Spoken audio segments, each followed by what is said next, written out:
Taste the Daily. Salem மாவட்டம் வனவாசி அரசு ஆண்கள் மேல்நிலைப் பள்ளியில் கட்டி முடிந்து 3 ஆண்டுகளாகியும் கழிப்பறை பயன்பாட்டிற்கு கொண்டு வரப்படாததால் மாணவர்கள் கடும் சிரமத்திற்கு உள்ளாகி வருகின்றனர். 2022ஆம் ஆண்டு கட்டி முடிக்கப்பட்ட கழிவறை கட்டிடத்தில் இதுவரை தண்ணீர் இணைப்பு வழங்காததால் மாணவர்கள் பள்ளிக்கு வெளியே சென்று சிறுநீர் கழிக்கும் அவலம் ஏற்பட்டு வருகிறது. மேலும் பள்ளி வளாகத்தில் உள்ள பல கட்டடங்கள் பராமரிப்பு இல்லாமல் புதர் மண்டி காணப்படுவதால் விஷப்பூச்சிகளின் கூடாரமாக மாறி வருகிறது. உடனடியாக தண்ணீர் இணைப்பு வழங்கி கழிப்பறை கட்டடத்தை திறப்பதுடன் பள்ளி வளாகத்தையும் தூய்மைப்படுத்த வேண்டும் என பெற்றோர்கள் கோரிக்கை விடுத்துள்ளனர். திண்டுக்கல் மாவட்டம் பழனி அருகே சாலையில் சென்று கொண்டிருந்த ஆம்னி பேருந்தின் குறுக்கே பாய்ந்து மதுப்பிரியர் ஒருவர் தகராறு செய்ததால் பயணிகள் அதிர்ச்சி அடைந்தனர்.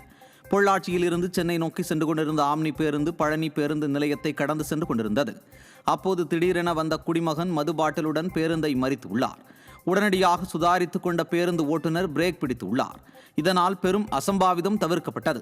இதுகுறித்த வீடியோ வெளியாகியுள்ள நிலையில் விளம்பரமாடல் திமுக ஆட்சியில் மதுவால் மக்கள் ஒவ்வொரு நாளையும் கடந்து செல்வது மிகவும் சவாலாக உள்ளதாக அச்சம் தெரிவிக்கின்றனர். விருதுநகர் அருகே பாம்பை விரட்டுவதற்காக வைக்கப்பட்ட தீ பழைய இரும்பு கடையில் பற்றி எரிந்ததில் 2 லட்சம் ரூபாய் மதிப்பிலான பொருட்கள் அனைத்தும் தீயில் கருகி சேதமடைந்தன. படந்தாளை கிராமத்தைச் சேர்ந்த சங்கர் என்பவரின் பழைய இரும்பு கடையில் பாம்பு புகுந்ததால் அதனை விரட்ட பழைய துணிகளை சேர்த்து சங்கர் தீ வைத்துள்ளார்.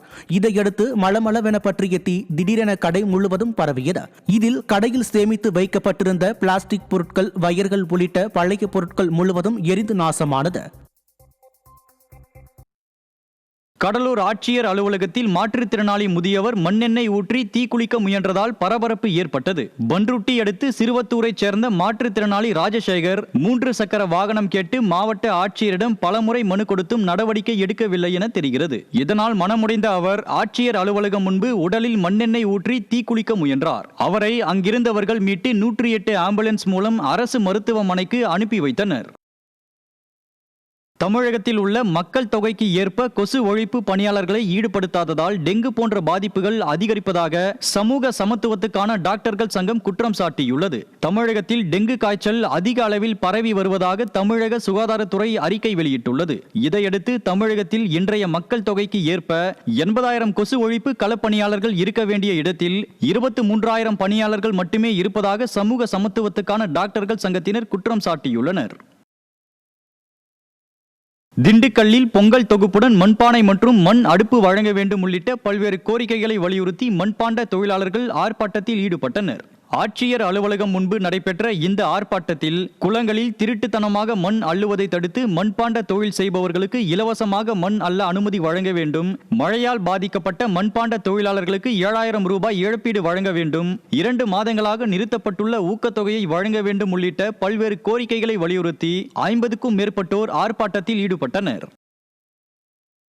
தமிழகத்தில் நடைபெற்ற 2ஆம் நிலை காவலர் பணியிடங்களுக்கான தேர்வை எழுத இளைஞர்கள் ஆர்வம் காட்டாததால் ஏராளமான மையங்கள் வெறிச்சோடி காணப்பட்டன.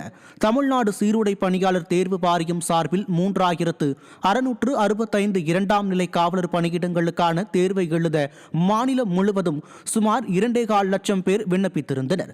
ஞாயிற்றுக்கிழமை நடைபெற்ற தேர்வில் செங்கல்பட்டு மாவட்டத்தில் 417 பேர் எழுதவில்லை என்பது தெரிய வந்துள்ளது. சேலம் மாவட்டத்தில் 1,285 பேரும், கிருஷ்ணகிரி மாவட்டத்தில் 658 பேரும், நாமக்கல் மாவட்டம் திருச்செங்கோட்டில் 450 பேரும் தேர்வு எழுதவில்லை.